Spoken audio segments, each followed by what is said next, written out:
Hello, everyone. Welcome to our ACA Dialogue for the month of September, where we're going to be, as you would have seen on the poster, discussing climate leadership with a focus on finance and justice. And that just tells us that we're focusing on climate finance and climate justice, right? So very, very happy to have you with us today.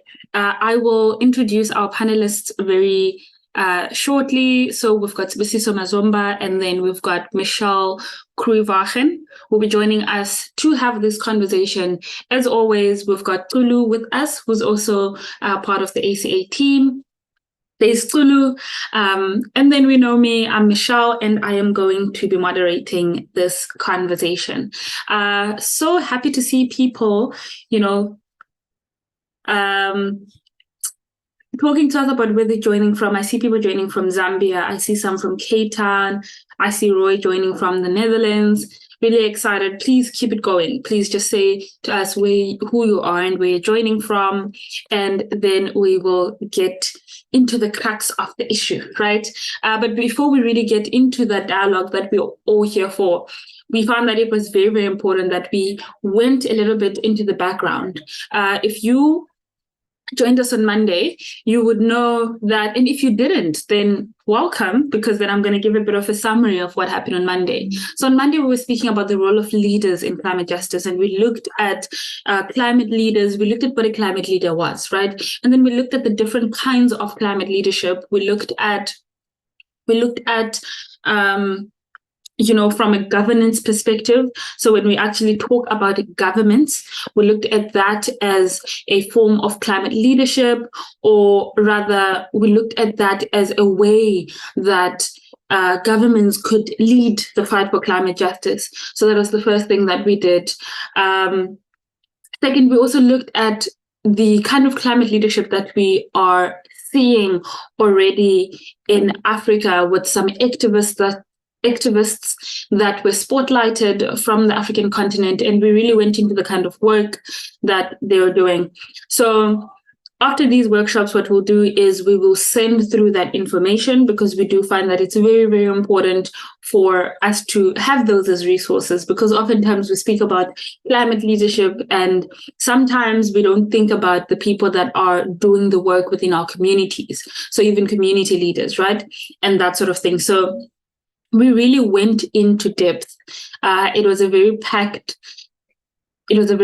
workshop, one that I enjoyed so much. And so today is an extension of that conversation. Only now it's not really a workshop, it's more of a discussion. So we do want to hear from the perspectives of people who have worked in the space for a really long time, or any amount of time, really. To me, any amount of time is a really long time. If I've worked in the space for 6 months or even a year, I'll be like, oh, I've worked in the space for a really long time. So that's essentially what we're going to do. But before we get into sort of like the dialogue aspect of things, I think just to lay the ground and make sure that we're on the same page. So we have some rules of engagements, or ways of being in this space that we encourage everyone to do. So the first is to please mute your microphone if you're not speaking. And if you would like to speak, to please just raise your hand or put stars in the chat, just like this. We'll know that you have virtually raised your hand. If you agree with something, you put pluses like this. And if you'd like to add anything else, we welcome that as well. So if you would also like to use the chat to contribute, that is also very, very welcome. And please to practice the rule of two. So unfortunately, I won't be able to practice the rule of two, I don't think, since I'm currently hogging the mic. But you will see a lot of this also happen when we start having those discussions with the panel today. So the rule of two is essentially waiting your turn. So waiting until two other people have spoken before you speak again. That is what we call the rule of two. That essentially allows for other people to also voice themselves in the space, which is something that we encourage all the time. And then lastly, we do encourage you to use your home language if that's how best you express yourself. We also apologize for using English as a primary language of communication in this space. So if you would like, we will ask someone in the room to please translate. And if that's not possible, we will try to Google Translate so that we can all participate and we can all feel part.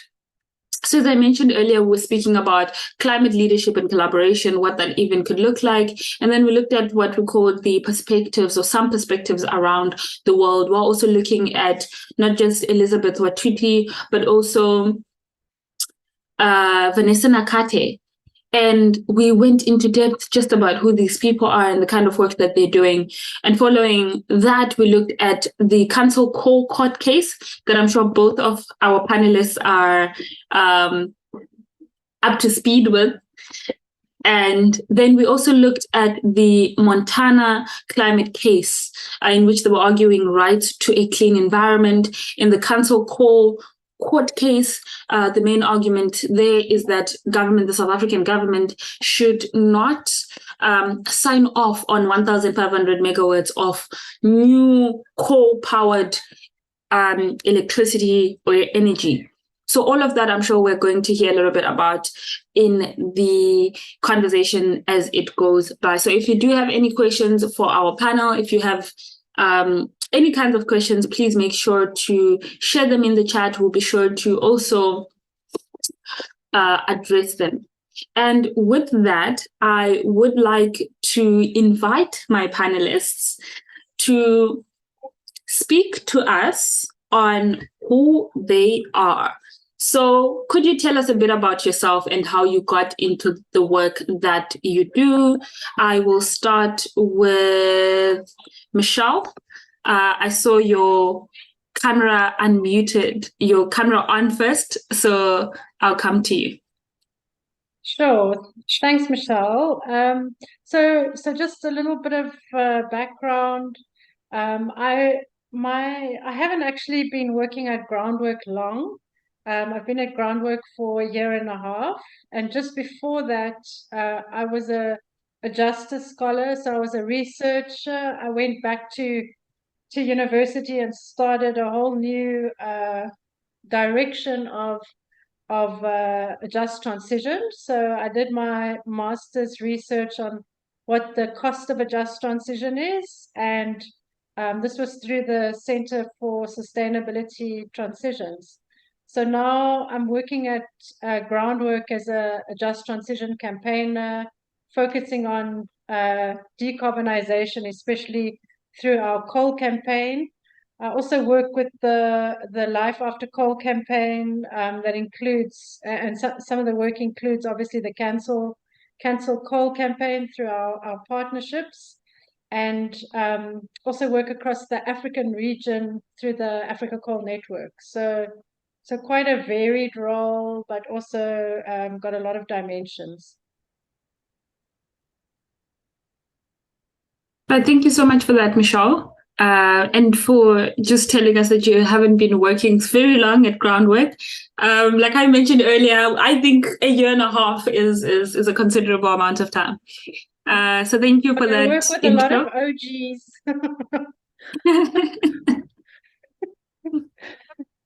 Thank you for that. I'm feeling a little bit like an OG because I feel like maybe I have been in the space a little bit longer than you. So we are the OGs that Michelle is referring to. But no, but I'm talking about 74 and 72 OGs. So there's a lot of Groundwork's been around for 25 years. So we've got a lot of expertise and rich knowledge, I think, in the organization. Right. Absolutely. And I'm really just hoping that we at least get a taste of that in today's workshop today. So yeah, thank you for that. Sibusiso, over to you. Could you please tell us who you are and how you got into the work? Thank you very much, Michelle. Good afternoon, everyone. My name is Sibusiso Mazomba. I am currently a student at the University of Cape Town, doing my BSc, my undergrad in oceanography and environmental and geographical science. Mainly the work that I do, so I'm part of the Cancel Goal campaign. So I'm the campaigner at the African Climate Alliance. We have been doing that for almost 2 years now, which has really gone by so quickly, because it feels like I just joined the team. But so we're campaigning basically, as Michelle had mentioned, we're taking the government to court, the South African government, who has decided to invest an additional 1,500 megawatts into new coal, into the integrated resource plan. And so our work basically entails supporting the court case. The court case, which is ongoing, is being heard in the High Court of Pretoria. So we're just, coming up with different strategies, creative strategies for campaigning to support the court case, but also to raise support and awareness for the petition that we have released. So I would actually, call everyone to look that petition up. So it's the Cancel Call petition, and you can basically, get an insight into all the work that is being done. Also part of the South African Institute of International Affairs, where we're, young people. It's a convening group, so it's the Youth Policy Committee at SIA. SIA being the South African Institute of International Affairs. Basically, young people being involved in policy, which is a tool for decision making. So that entails different things. In 2021, we did launch the Johannesburg Youth Climate Action Plan, the first of its kind. First time the city is working up together with young people in that, being so involved with young people. So yeah, that's some of the work that I do in SIA. I've attended a lot of conferences here and there, the COP conferences, together with the government, the same government that we're suing, by the way, but they don't know that. I think they know, but they don't acknowledge it. So yeah, how I got into the work, I think, it's, I saw a necessity for me to do what I do, to be involved as I am. When I started, this was in, I started with SIA in high school, grade 10. So I have been, involved for a bit now, but I think the activism started around 2019, 2020. And it was because, I saw a need for me to be involved in the movement. I asked myself, how can I play a role? What can I do in order to do something about the many crises that we're facing? My entry point at that time was climate change. But I think having found a community of young people who are doing the same work, that I'm doing, I think that really also pivoted me, to do more and to try and be more involved. But yeah, I got involved because I saw a necessity. I needed to do something about it. If I don't do something about it, then who will? That's the important question that I always ask. So yeah, that's a bit about myself. I'll pass it back to you, Michelle.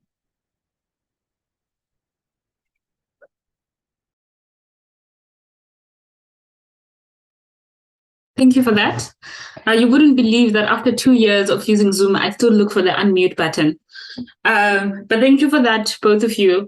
I think because, we are speaking today about the role of leaders in climate justice.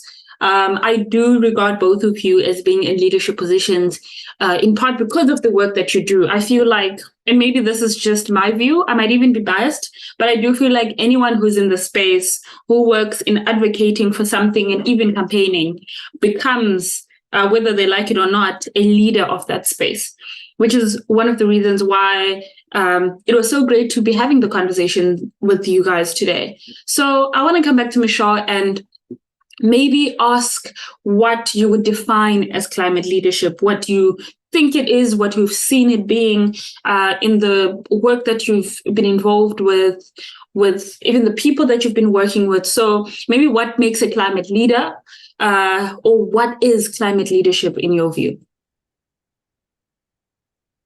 Yeah, so maybe I'll start with how I've been experiencing climate leadership in our organization.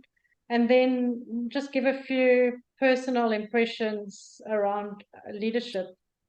So a lot of our work is about capacitating civil society organizations to respond to a just transition.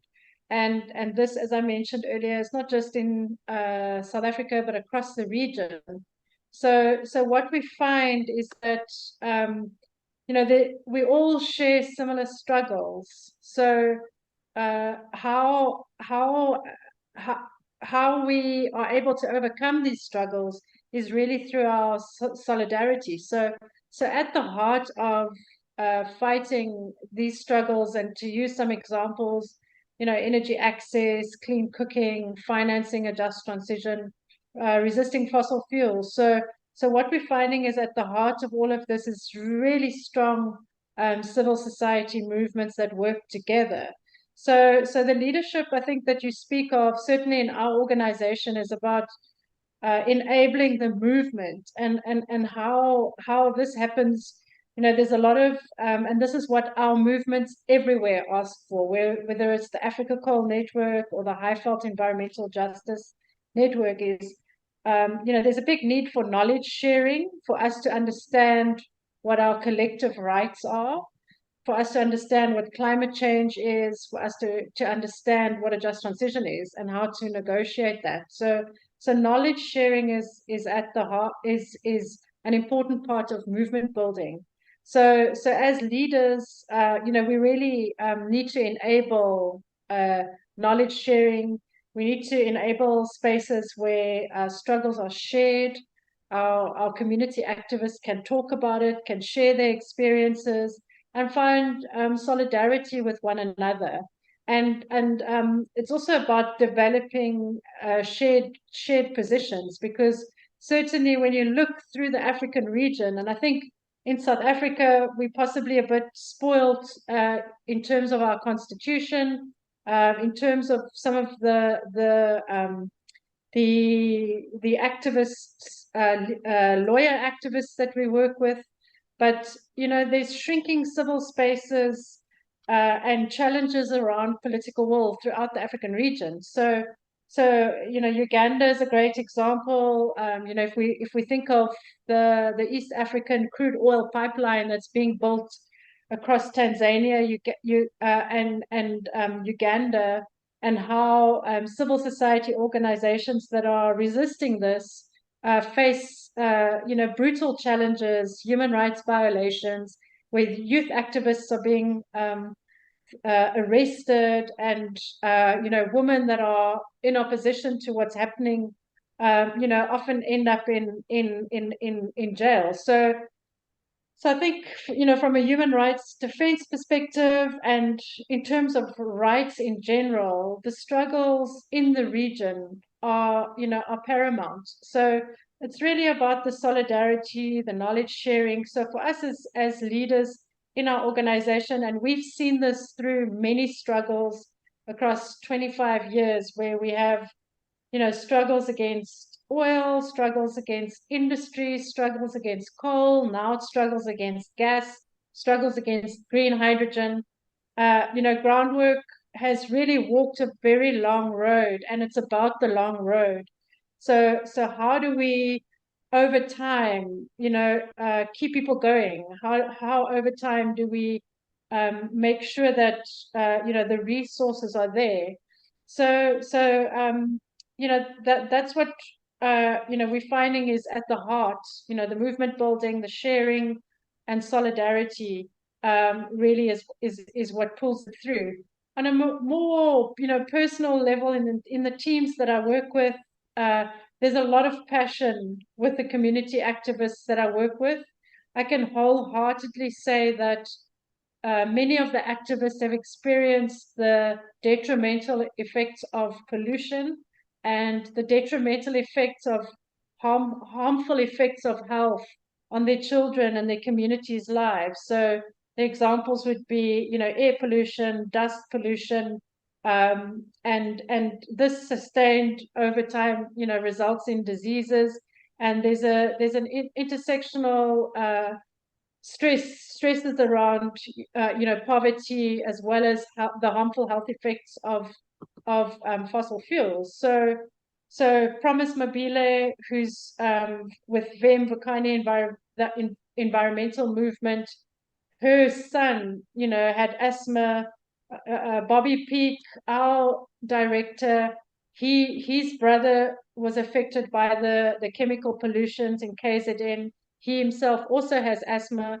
I myself have asthma as well, but justice is an important part of what I do, so I can really relate to the harmful effects.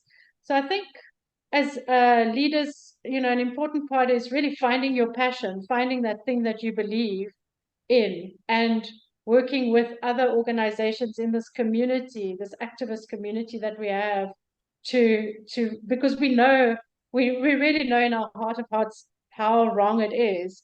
And it's about negotiating past those injustices as a collective, because we know that we deserve so much more. Right. And on that, before I move over to Sibusiso, you mentioned a little bit about the just transition. Now, I do have a bit of an idea of what that is. And also it is in the work that you do. So I think what I'm understanding from what you're saying is just basically laying out some of the issues that have allowed for people to rise up and become leaders in the work that they do, or even in the work that they're forced to be in, right? Like if we look at EACOP, it's not people wanting to do that, right? It's people's livelihoods being threatened, and then they're forced to become these leaders that then stand up against what we know is not right. So I think what I really wanted to ask of you is for you to maybe define this just transition that we speak of, because oftentimes, the just transition has also become a buzzword in the past couple of months. So many people are using it, and other people are even using it without understanding the true meaning of it. So I'd just like to invite you to please sort of define that for us so that we properly understand as we move forward into more of the discussion. So the just transition is seen, in many different ways by many different people. But for us at Groundwork, how we see the just transition is there's an underlying value system. If you look at extractive industries versus a regenerative economy, and it's the value system of these two very opposing worlds that is what needs to change.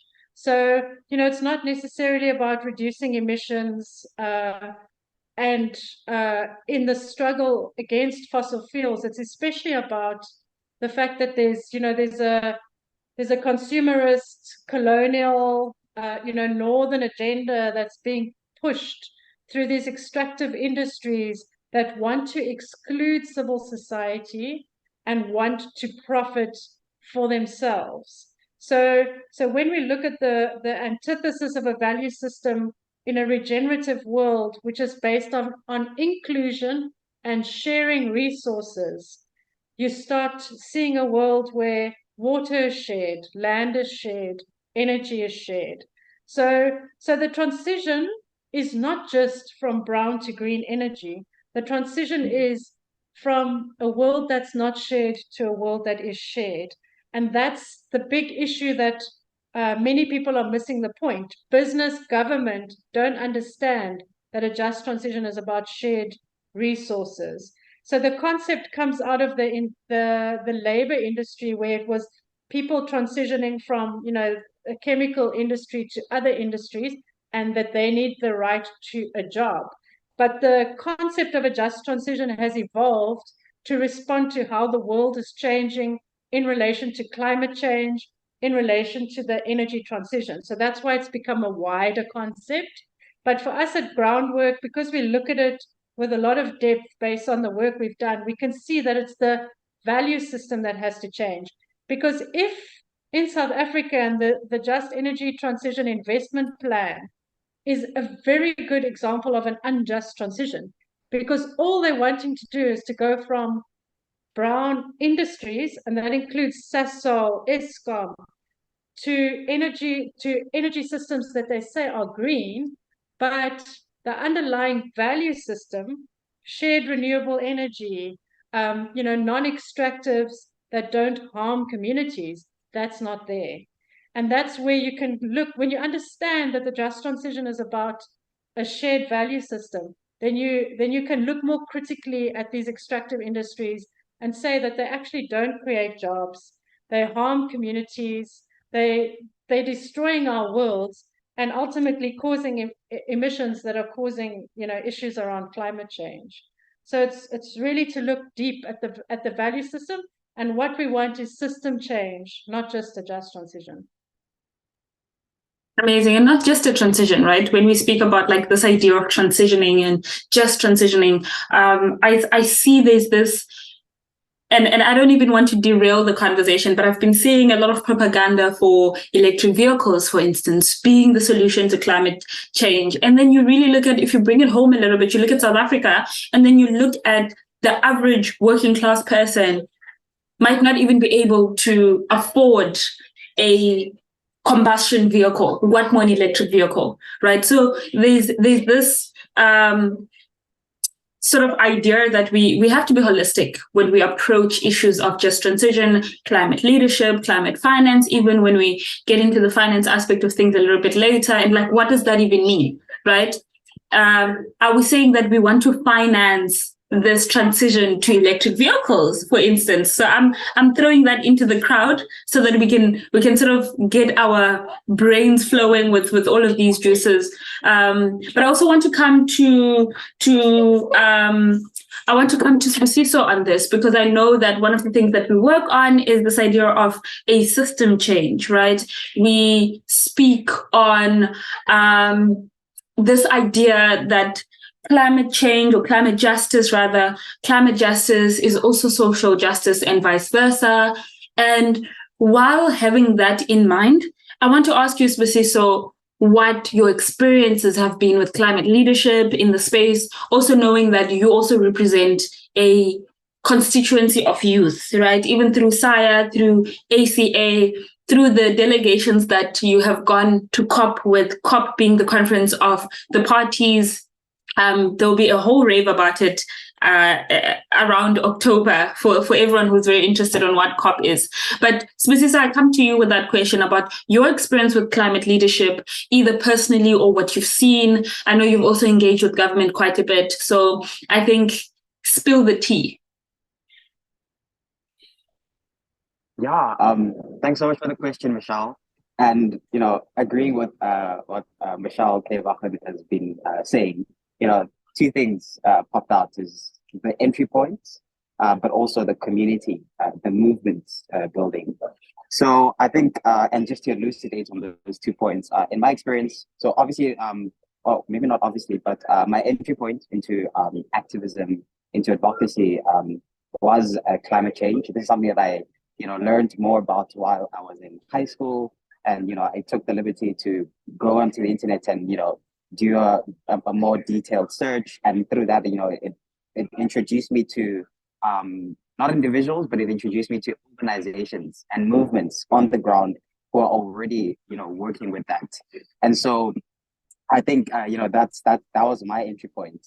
And in terms of, my experience as well, I said that it introduced me to movements and to organizations and not individuals, which is a highlight there, because then, what I've learned in the past few years is that climate leadership is often very seldom about individuals, but it's more about the movements. It's more about the organizations. Realizing that individuals can't do anything in this broad, complex, dynamic system that we find ourselves in, that we are trying to change. And so, we often talk about, there's this word that is used, the gratification of something, where, people see one young person or one person doing something, and then, it's all about that one specific person. But then that's actually not the case. What I've learned about climate leadership, community is often something that is very important, but also just being practical. It's very difficult to attend events or to get opportunities or speak somewhere or do anything in the movement if you're not connected to a larger movement, it's very important to, be in tune, to be together with a community. And I think that as an aspect of leadership is something that is really important because as much as leadership is about, taking initiative and, a person sort of leading another group, that definition doesn't hold in the climate movement, because it's not just about an individual, it's about the collective. It's about what are we as a collective going to do. And of course, there is so much more strength. There's so much more power in numbers. And I think that is one important thing about climate leadership that I've also gotten to learn. But also, on a separate note, I think when it comes to the leadership, I've also learned that we all have a different role to play. So different leaders have different different roles to play. It's we don't all play the same role. And what I mean by that, an example as well is so there's activism and there's advocacy, and I mean, if you asked me this 2 years ago, I don't think I would have known what the difference was.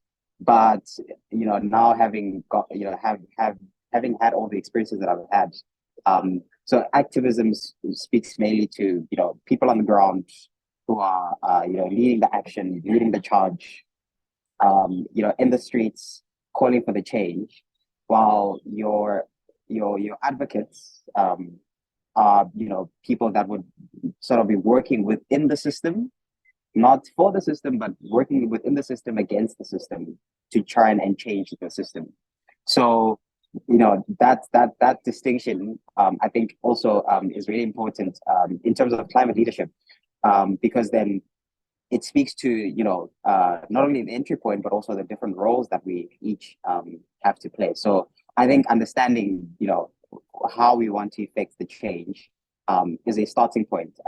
That is a key starting point that we need to establish in order to be sure or to know how we want to move forward. But more broadly on the climate leadership, so I did a quick Google search before the session to try and learn myself, because I think as much as one might say I'm a leader, as a leader I'm always learning, forever learning. The learning process never stops. I'm always trying to teach myself as well, which I think is important, to not be complacent.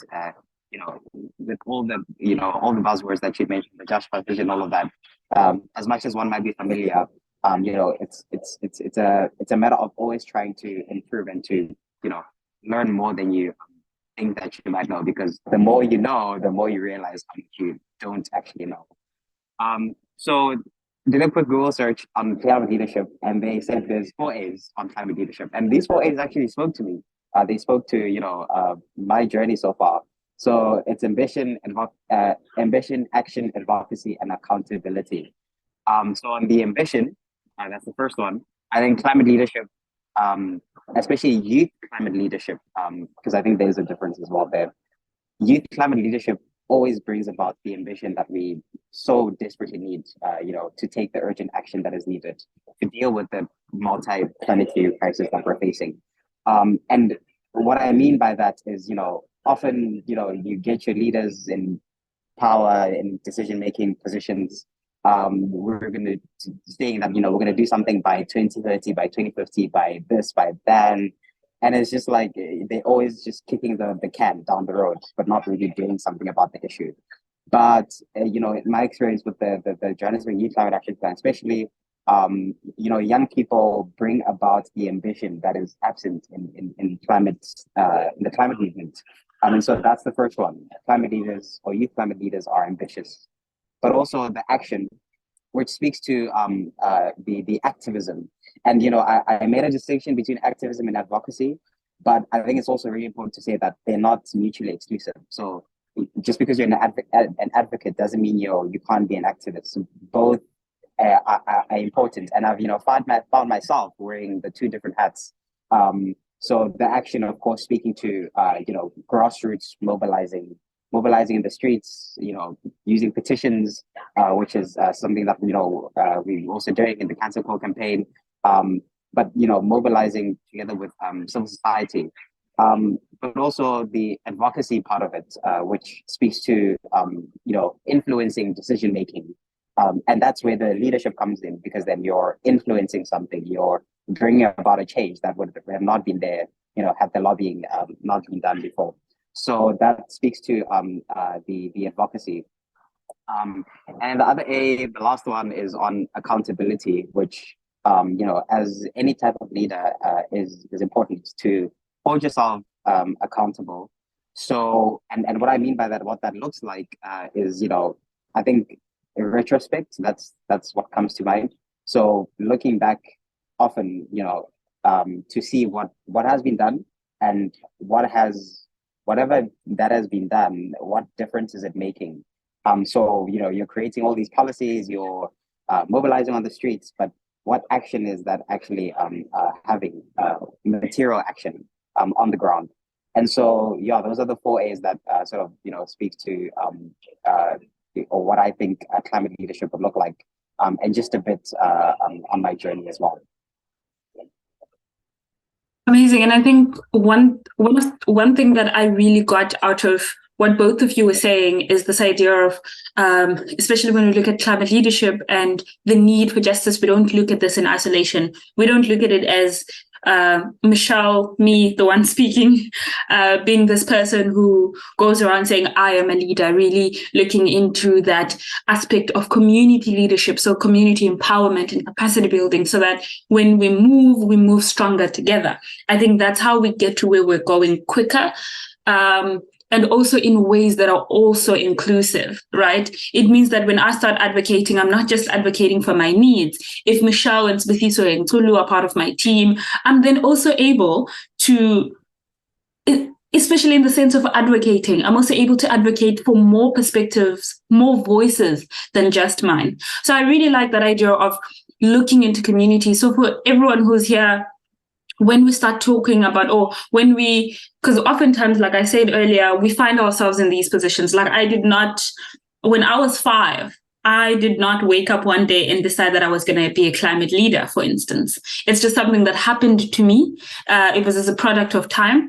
And I think what then becomes very important is for us to realize that we move further together than if I was just going for a cause by myself, which is something that I really, really liked, that both of our panelists were highlighting. And also just really this idea that even when we start speaking about just transition and climate leadership and, all of this, I also look at it from a climate youth leader because I am very young and, I am still part of that youth bracket. And I think it's very helpful for me to also hear, even from both of you, that this is something that's not too far out of reach. I think that's also something that I'm getting. So I'm also just doing these reflections as you guys speak, because I think, I'm also here to learn as much as everyone else is here. So thank you so much for that. And thank you for going so much in depth so that we can understand the kind of landscape that we're, working with. This conversation is also meant to help us understand the kinds of roles that leaders play in tackling climate change and climate injustices. And I think that we've heard a little bit about that. We've heard about sort of like the skeleton, right? This is essentially what a leader does or how leaders sort of behave. And I think with that, I would be so tempted to even say we can take this leader that we've now defined and say that this is someone who should be present in the private sector, in the public sector, should be present in the government sector, right? And all kinds of sectors like civil society as well, because this is the person, or these are the kinds of people that we need really when we start talking about overcoming climate change and climate injustices and really getting onto the other side where we are now living in a just world that has justly transitioned, right? And not just from an energy perspective, really from all kinds of perspectives, because for me, when I look at climate change, right, and climate justice, I'm also looking at that's why I said earlier, climate justice for me is social justice. So when I look at it from that perspective, I'm also looking at affordable healthcare or even free healthcare, right? Or I'm looking at education or accessible education, especially in a country like ours or even in a continent like ours. So really what you guys have been saying has been speaking to me. And I think just coming back to the big question that we have, which is what is the role of leaders in fighting climate change and injustices, or what is the role of leaders in getting us to that just future? I think we are right on the nail. We are really speaking to this. I do want to invite people in the comments. I also saw an incredible resource that Michelle shared in the chat as well about economy and just transition. It's great. Please download it. We'll also try to send it with an email after we've consolidated everything and all the resources that we've had.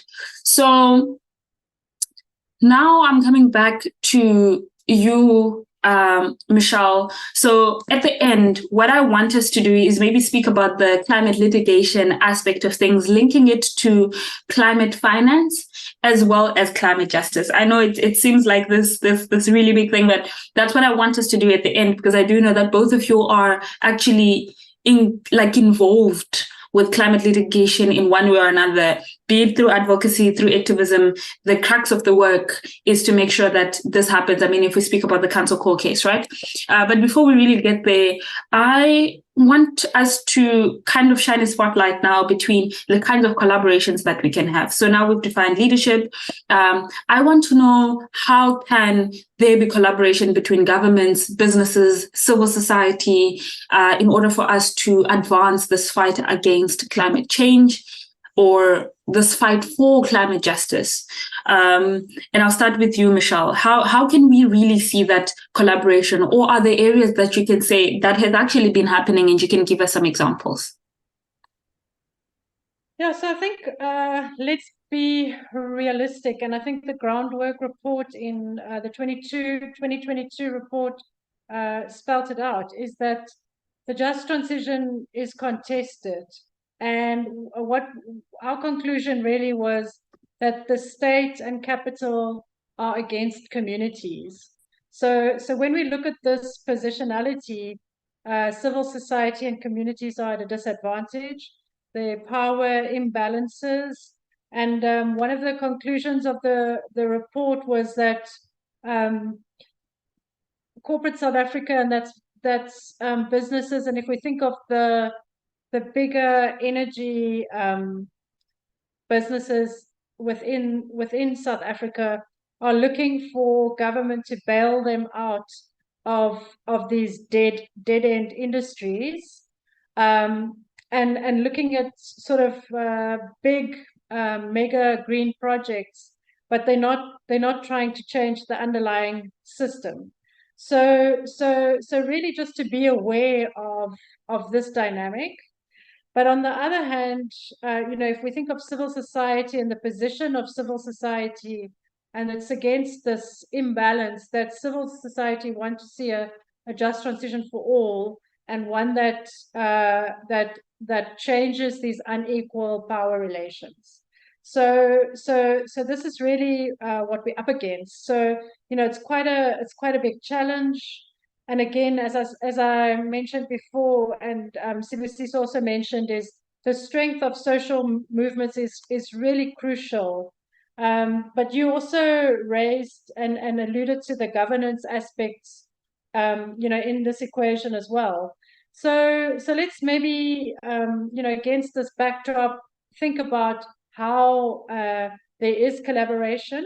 So if we reflect on the REAP program, where there was collaboration through, for example, trusts between communities and renewable energy businesses, and there was community development, where there was regulation that allowed for socioeconomic development, local economic development, but that was stipulated.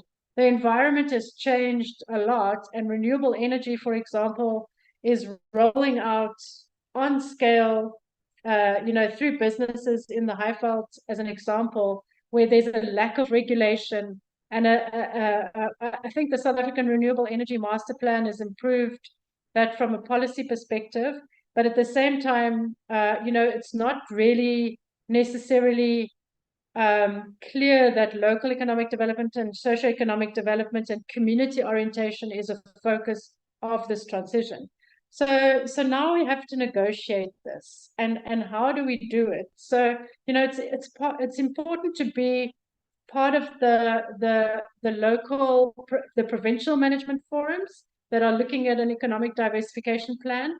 It's important to be part of the local governance structures, so at a provincial level, at a local level. So I'd say at a subnational level, at a district, provincial, and local municipal level, is to really start engaging with those processes. Because here we're looking at a national transition. But let's say, it doesn't have to just be about this big transition. It's also about the smaller transitions that are happening as you said, health, water, food sovereignty, rehabilitation, whatever's happening in a single community. So let's take the example of Promise Mabilo from Bukane Environmental Movement, and they've, through a community project, installed rooftop solar. So through the lockdown period and through the rolling blackouts that we've had, they've had their offices are like a shining example in their informal settlement, where they really are able to provide access to the community. So what Promise has done, even beyond that, she's actually she knows that sometimes local councillors can be a nuisance, but she goes and she bangs on their doors and says, you have to respond to our community needs. We need land. We would like to do food sovereignty projects. We'd like to expand our community projects, and we want to start taking care of health. We want to start taking care of energy, and we also want to start looking at water, all of those things. So on the other hand, within the movement energy democracy project that we have, on the opposite end, I don't know if you know Abahlali Basem Jondolo, which is based in KZN. There's massive land issues between political parties in the region and the community organization, land disputes, and communities are so badly affected and threatened that the possibility of engaging with local government is not as easy there. It's taking much longer. And here we have a community that has faced the Durban floods and that is facing ongoing violence between within the community where their land is at risk. So here you have two very different examples of how one works with local government, and how one organization is progressing and another one is just up against so many other challenges. So I think it's possible, but they're very real struggles.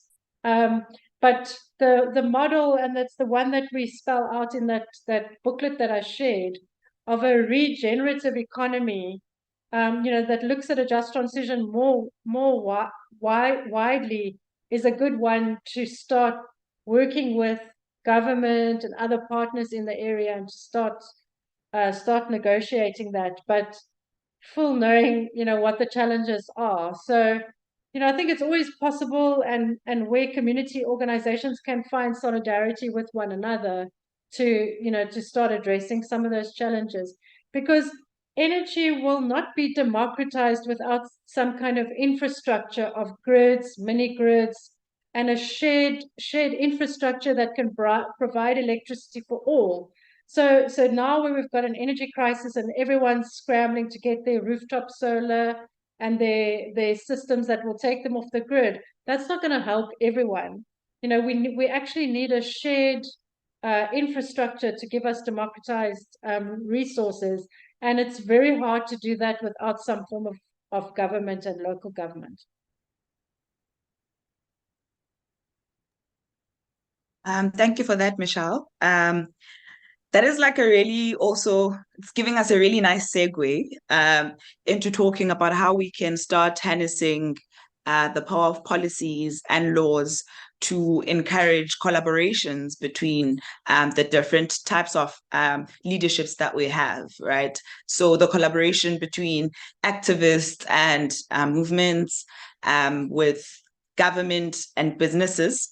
So how can we then make sure that, or how can we, words are escaping me, but how can we make sure that we harness the power that policies give us and they are implemented, and the court cases that are happening and the rulings, and that government is actually, implementing in collaboration with activists, because solutions from the ground will come from activists.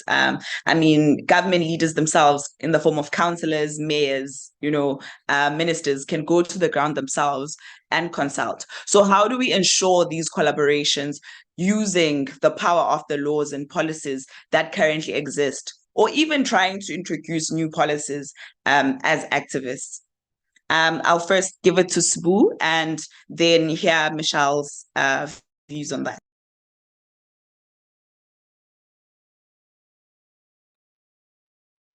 Thank you so much, Chulu, for the question.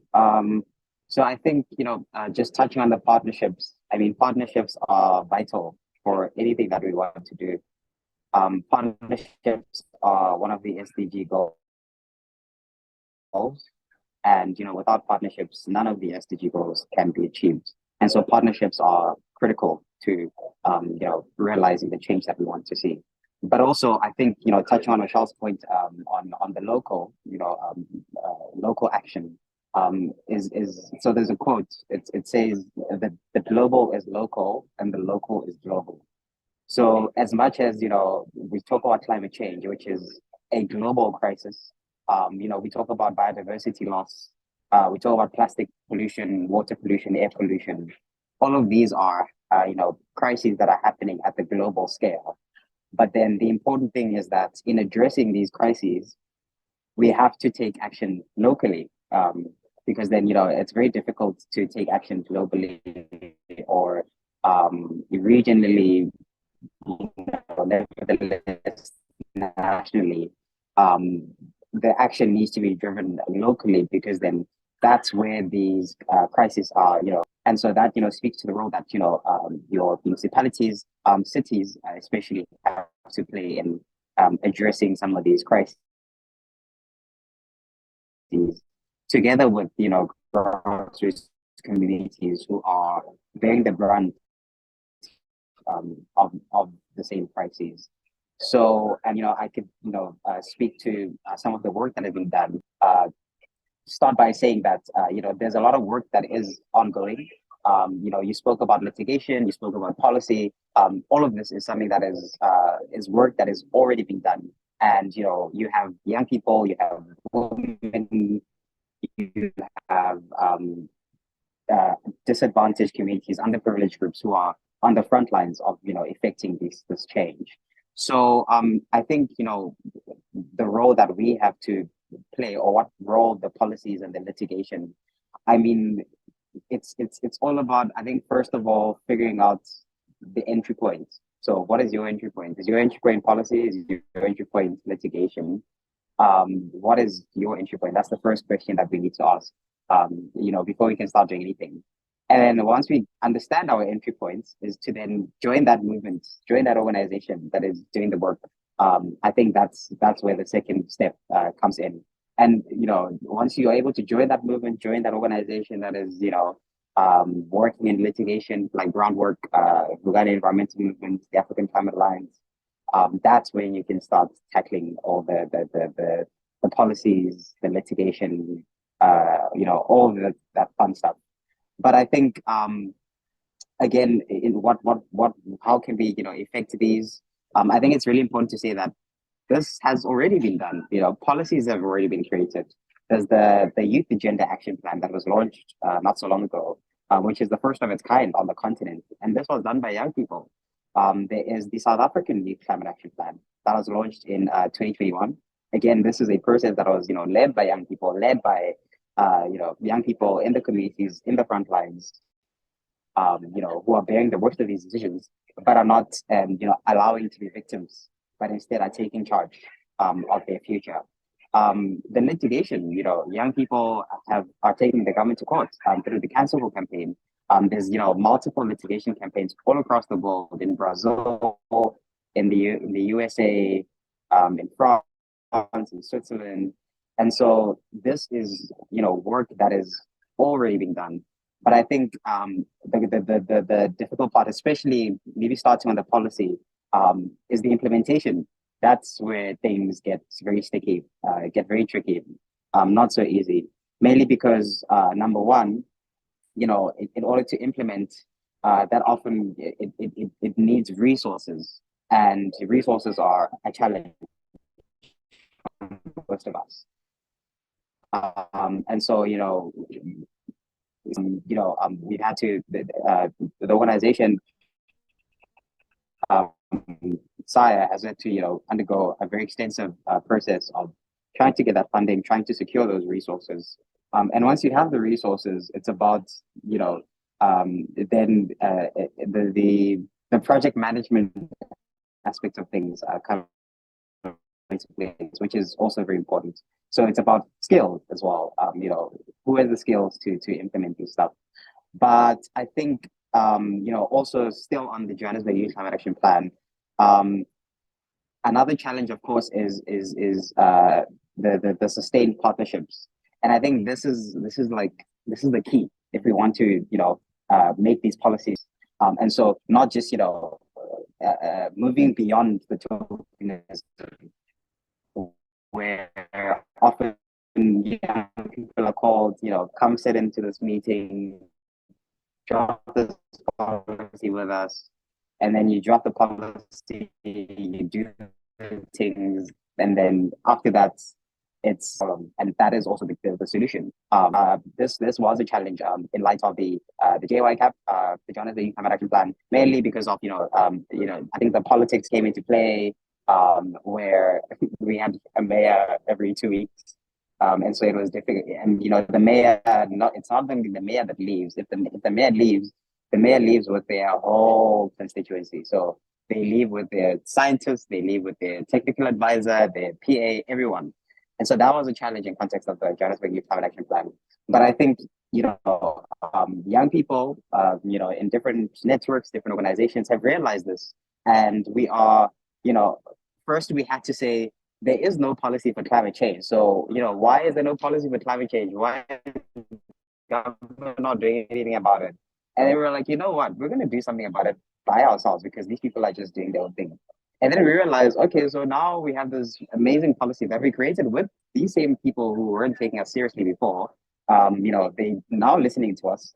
They drafted this policy with us, but then now we need to implement. So, and again, we have to go through the same process of say, what, these people, they're not coming to the table. They are changing administration every 2 weeks. So we're gonna try and take this on ourselves to try and implement. And so that's where we are, with the policy, is that we're at a stage where we're sitting together, coming down together, and bringing up to different partners. So UNICEF has also been one of the partners who has been done with the Johannesburg Youth Climate Action Plan. And so I think there's so many leverage points in the system, because the system that we're in, the system that we want to change, is so broad, it's so complex, it's so dynamic. There's a lot of things being done all at once. But I think there is work that is being done already, and so the policies are already there. They've already been written. Now it's a matter of how do we implement these policies, and in that how we implement those policies, taking into account the resources and the skills that are needed. I think in terms of the litigation as well, as I said, there's already campaigns, there's already court cases that are ongoing. I think what we need is again is a diversity of voices when it comes to the litigation. I think the climate movement, fortunately or maybe unfortunately, and this goes with anything, is that you tend to have a few faces sort of dominating the space. And so I think the most important thing, especially with the litigation, because this being a national court case, it's very important. Sorry about the background noise. It's very important that you have a lot of people supporting who are aware of that there's a court case ongoing against their government, but also supporting that work that has been done. And so I think that diversity of faces, diversity of voices is very key, which goes back to the partnerships again, because the just is not just about changing our energy source, but it's really finding different ways of being, finding sort of resituating our moral campuses, in order to ensure that people who are often left out of the decisions, communities on the ground, young people, women, LGBTQIA plus persons, that these people have a stake in the decisions that are being made, that they not only are represented, not just have a face sitting in a table in a boardroom somewhere, but to have that person, that voice being heard. And so I think that's the key that we sort of always need to go back to, and that's what the whole just transition and partnerships is all about. So yeah, I hope that answered the question there. I did sort of but I hope that answered the question. That was perfect. That was really perfect. I like the way that you touched on the fact that we do have sort of these recourses, but they're very exclusionary in the sense that you need resources. So you need money in order for you to be able to access courts and start civil litigation and bring to the fore cases surrounding climate change, like the Cancel Coal case and the Montana case that we discussed on Monday. And court cases is something that is very expensive and they can go on for years, so you need dedication, you need will in that, and you need a lot of resources for you to be able to do that. And so I think it's important that we start having conversations around how can we start opening up the legal system. What, in terms of representation, can we do that civil society organizations and movements are able to be represented in court, without having to bear the burden of the costs when they go to court, and the lack of policies, particularly in the context of Africa, the lack of policies and pieces of legislation around climate change and climate justice. In countries like South Africa, for example, you have a constitution, but how do we harness that constitution, for example, to make sure that people are given the right to a safe environment?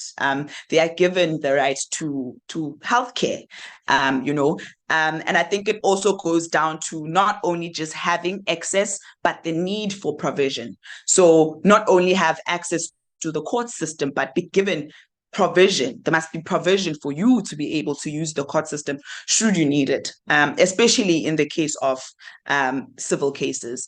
I'm going to give it to you, Mitchelle, about what you think about how we can harness existing policies or policies that need to be made, and the laws that we currently have, or laws that we need in terms of forcing collaborations, because any activist will tell you how hard it is to get a government official just on your table to talk before they even say yes, we'll collaborate, or yes, we'll cooperate. It's really hard, so we need to start devising ways of forcing to these people to come to the table, have these discussions, and start implementing. Yeah, so I mean, I think you're absolutely right. It is a long road. It's hard. It's costly. But I think maybe just to talk about the law. So the law evolves, and it responds to what's happening. And so the climate justice is evolving. Energy justice, environmental justice are all evolving. And I think with this Montana case, the reason why it's just so fascinating is that, it was brought by youth, indigenous people, so the dimensions of the law that are evolving and the new ones that are coming through is the dimension of what they call legal geography. So what you're finding is where communities live in a space together, the law is almost evolving in a way that is giving rights to these communities, which is why I think that the Montana case is fascinating. But similarly, where with the Deadly A case, where the people of the Highveld brought the case, where we were suing the Minister of Environment and saying that we have a right to clean air as a community, and a collective right as a community in the Highveld to clean air, and that it's an immediately realizable right. So I think that there's something there in that dimension of the law, is where people collectively have rights, and I think that the evolution of climate justice will also lean, towards that, and it is complex because of emissions all over, and loss and damage, and Africa as a region being affected. But I think what we mustn't forget is that there's this underlying system, that is definitely influenced by the North and the South. So there are northern interests that are happy to extract minerals in Africa, that are happy to take care of their own energy needs and allow 600 million Africans to not have energy at all, while you're taking the minerals from the continent to provide for your own energy needs.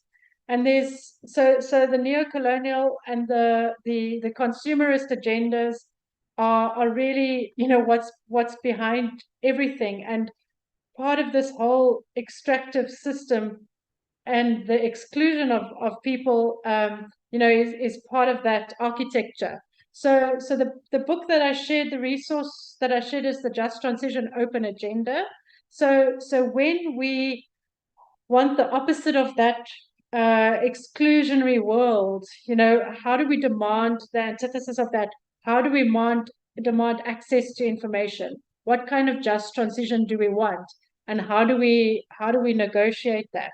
So I think that what's happened in the Highveld with the just transition and the just transition framework, which is one of those policies, there was a lot of stakeholder engagement, and what we've ended with, I think, is a good document. But what are all these policies if in practice, the Just Energy Transition Investment Plan doesn't really have much in for communities?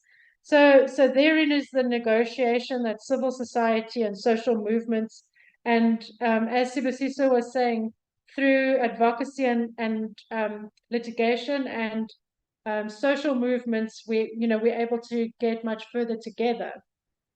So that's important. So I think knowing all the policies, understanding the IRP, the cancel coal case, which is resisting the expansion of coal, which is very much a part of the integrated resource plan, understanding the just transition framework, the South African Renewable Energy Master Plan, understanding the climate change bill, understanding NEMA, the Environmental Management Act, the Air Quality Management Act, all of those regulations that we rely on, I think, as activists working, especially in that region, is very important. But more important is for communities to understand that. And so the work we do as groundwork is to take the climate change bill, for example, to educate our communities about that, to educate communities about the open agenda, the just transition, the Just Energy Transition Investment Plan. And in general, the Presidential Climate Commission, even though they've done well with the framework, they're failing horrendously with the Just Energy Transition Investment Plan, with the Komati rollout of the Komati Just Transition, which is the coal-fired power plant.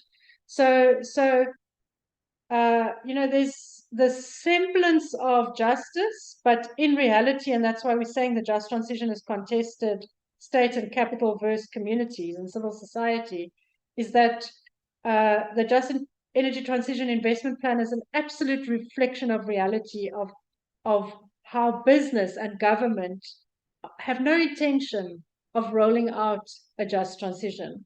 So we as groundwork immediately contested the Komati processes, the investment plan, not just as groundwork, as Life After Coal, working with Fair Finance, that we're looking at some of the financing processes, and as civil society more broadly across the region and globally, to start challenging those processes being fundamentally flawed, and working together and relying on our just transition frameworks, our regulatory frameworks, our constitution, to start negotiating that these principles need to change. So very important is the processes of giving input into these policy processes. So the imminent revisions of the IRP, it's very important for civil society and for organizations to give inputs. As the Cancel Coal campaign, we've got very specific press releases that we put out as part of this process. So we need to be very public about how we see these policy frameworks and how amendments, either align or don't align. So in a nutshell, I'd say, look at the open agenda that I've shared. Look at what we want as a just transition, and look at what the tools are that we can use, to be able to negotiate with those policy frameworks. Amazing. And I mean, if that doesn't exist where you're from as well, because this, I think, is also perfect for the South African context. And if this doesn't exist somewhere else on the African continent, I would welcome everyone in the chat to also make it theirs. Like, how can they also use that sort of like as a guideline to assess what's needed in their own communities, in their own countries? So thank you so much for sharing that with us. I think it, again, gives us more to work with, more like a broader understanding of what really is on the ground. Because I think a lot of the times it's so difficult to access the kind of information that we're getting from both you, Mitchelle, and Sibusiso. And I feel so privileged just sitting here and like absorbing all of it, because I feel like it's so difficult to access it in my everyday life. So thank you so much for that. And thank you for being so open and also being very clear, because sometimes it's so difficult to just understand exactly what you're saying that it ends up being so intimidating to even be in the space where we start discussing this, because then it's too big. But I really do appreciate that you've broken it down, both of you, in such a way that we can understand it. And I think what you're also drawing to there is this idea that, for me, when I think about resources, I also think about the money aspect of things, and so the financial aspect of things. And so when we speak about this idea of like finance, sort of financing justice, I think in the last bit that we do have, that's where I sort of want to steer the conversation a little bit, so that even if it's just an introduction, we can still go back and do a little bit more research with the necessary groundwork. So when it comes to sort of climate finance, I choose to believe that part of the reason why we're in court with governments is not just they stop this, it's also so that they redirect resources to invest in renewables and other kinds of energy, diversify I mean, especially if we look at South Africa, where we have load shedding simply because our country relies on coal. And then when it's summer, we still have load shedding. When it's winter, the coal is wet, and we still have load shedding. So all those really, really interesting, reasons that we get. And also, I mean, we can't run away from exactly what you were talking about, this idea of like hogging resources and making sure that even if we're going to be speaking about this just energy transition or this just transition, it's just a transition, because then the justice is lost in translation some way, because people are then pouncing onto these resources, making them theirs, and then they want to maximize, especially when it comes to profit. So I think my question really in all of that reflection is around, I don't want to ask what climate finance is, right? I don't want to ask that. I think I want to ask how we can tap into finance as a resource to make sure that we can achieve justice, right? So how can we tap into finance to make sure that we can achieve the justice that we're looking for? So I'll start with you, Sibusiso. I think we can also just talk a little bit about climate finance as well. I know it's a loaded question as well. So like I'm very aware, but even just an introduction is appreciated. Yeah. Thank you for the question, Michelle. It is a very loaded question. I think, well, if you were to ask me, a year ago, a few months ago, what on climate finance, when I think about climate finance, I think about finance for, parties, the countries that are signatories to the United Nations Framework Convention on, and making finance in that aspect more available, more accessible. So most of the time, these countries, they face challenges, especially when I say countries, I mean specifically global South African countries. They face challenges in accessing the finance. The finance is there most of the time, although it's nowhere near enough. The finance is there, but then the challenge is that there's so much red tape, that need to be sort of navigated. And so by the time that you are able to, fill in all of those, all the admin that is required, it's too late, or the project has already been funded. Whatever project needs to be funded, and so that's my first thought. But I think, in context as well of the question that you asked, finance for justice. I think what that looks like, first thing that came to my mind when you asked the question was avoid the lobbyists. So take no money from the lobbyists, because often the lobbyists, they do have an agenda, and as much as that agenda might be enthralled in all types of greenwashing strategies, we know what the end goal is there. And so I think stay away from the lobbyists, stay away from the fossil fuel big boys, as we like to call them. And I think that's one part. The other part is, of course, making sure that, whatever finance that you are able to secure, and this is very broad. I'm taking it very far right now, but it always has to come back to the communities. And it has to be community driven. The use of the finance, and the securing of the finance doesn't need to, it doesn't only end with the organizations, with the people that are securing the finance, but it needs to not only be for the communities, but it has to be used by those same very communities. And so they need to, drive that process by themselves. And I think that is very important, this aspect of things, finance or resources being used in a context that is community driven. That is something that is key for ownership, because when we talk about the just transition, there's a lot of hesitation that comes about, especially from the workers, the communities as well, who feel like this transition is just another scheme, another colonization project 2.0 that is just trying to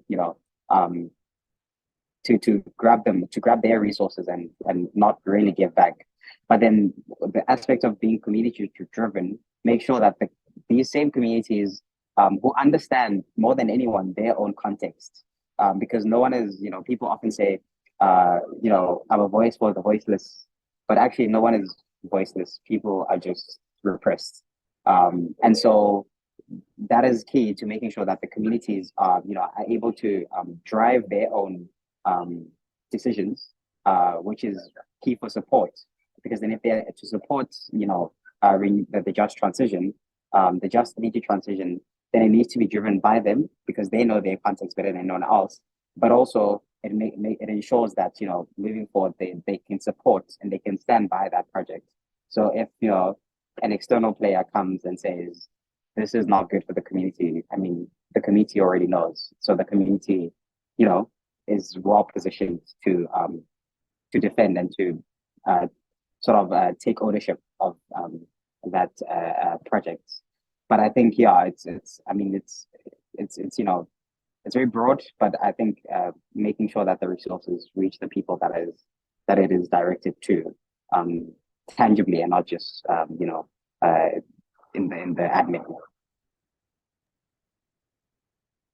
And there's also this this saying that I quite like a lot, where people often say, or communities often say, nothing about us without us. And I think that's exactly what you were speaking to there at the end, where you're speaking about these. Oftentimes people come and like offer solutions to things that they don't even understand. And I think more times than not, we find ourselves in similar positions where either we're on the receiving end, or if we're more intentional, then we won't be the ones who are forcing that onto someone else. So thank you for that. And I think, Mitchelle, the same question as well around finance. So how can we tap into finance, or how can we access finance to make sure that it helps us get to the justice that we're speaking about? And I think more specifically, climate finance. Yeah, so I mean, obviously of interest to all of us. I think the reality we see at Groundwork, and this came out in the Groundwork report, is that a lot of the climate funds and climate financing funds don't have any money in them. So where is the funding for climate, either mitigation or adaptation? Are the funds there to begin with? But I think to Sibusiso's point is bottom-up financing. So financing that benefits communities from the bottom up is what we really also need to be aiming for. So there are not that many just transition funds, but there is one that I'll use as an example. So the Appalachian indigenous people in the coal region in Appalachia, so this is in the US, they managed to access funds from government on multiple levels, and these funds were set aside for the transition.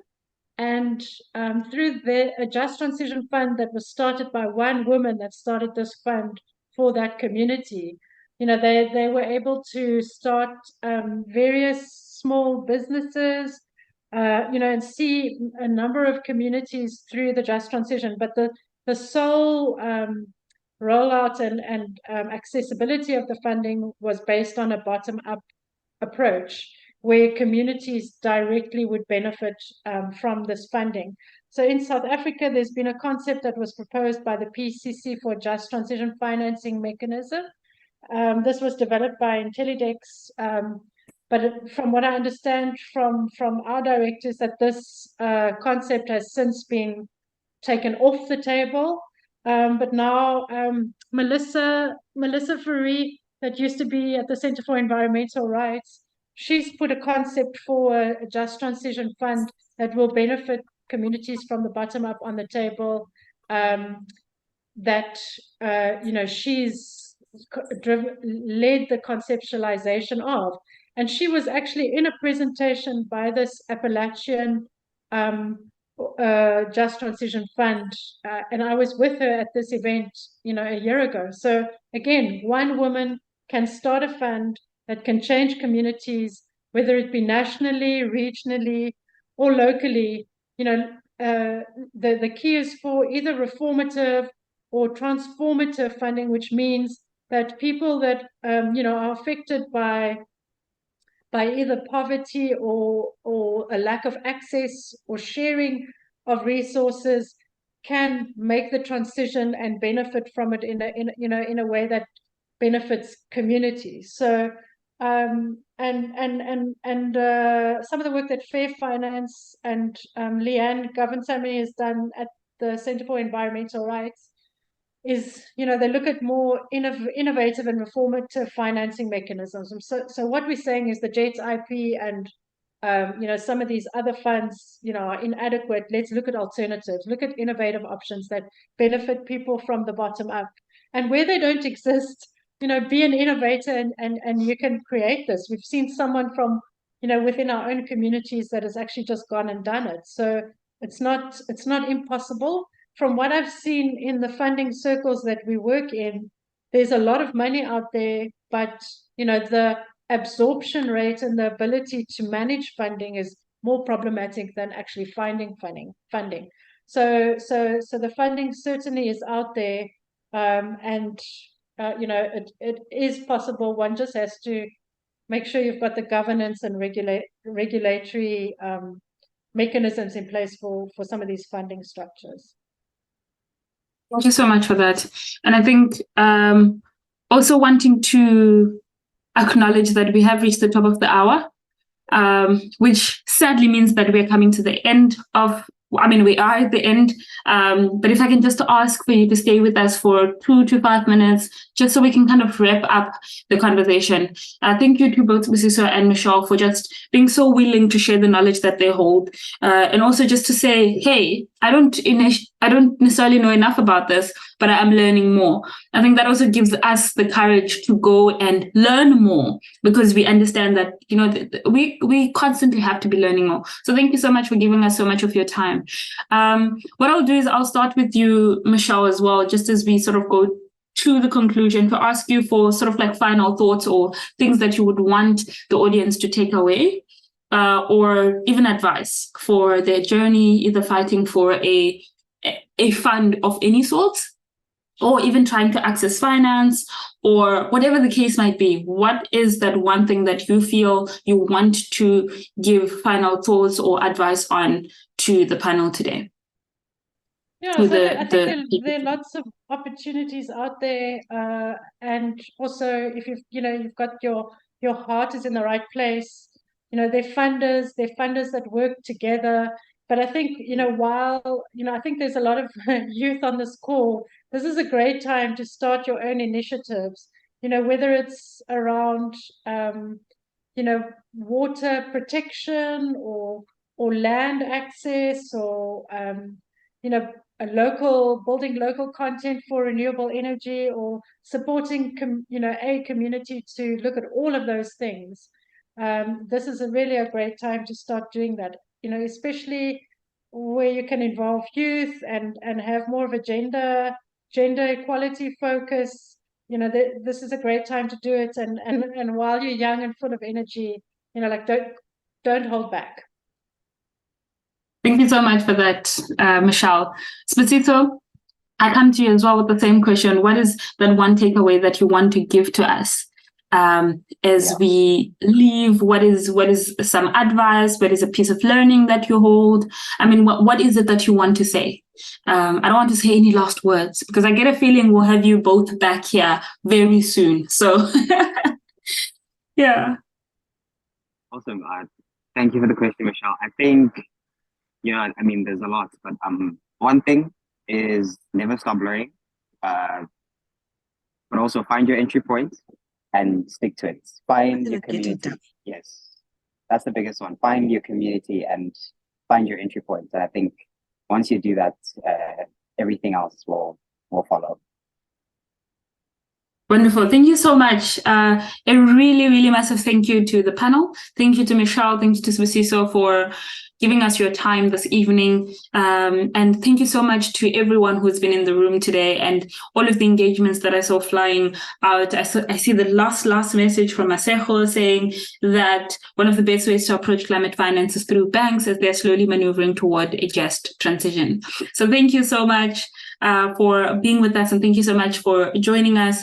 I encourage everyone to keep the conversation going. If you would like to learn more and if you would like to contact our panelists, please do so through us. We have put our information through here, education@africanclimatealliance.org. If you cannot reach us there at all, then alternatively, you can email team@africanclimatealliance.org. We also have a workshop this coming Saturday. So if you are in Cape Town, make sure you've registered. The link is also in the chat. Make sure you do. We'll be sending out post-workshop comms. This will be all of the information we've heard today, so in the form of this video. It will also be all of the resources that have been shared. I've seen links, I've seen PDFs being shared. If we find any more resources that also aid to this topic, we will be sure to share that as well. And with that, I really would like to say, have a good evening and goodbye. Please go and have some supper. Again, special thanks to Mitchelle and Sibusiso. Thank you so much for joining us tonight.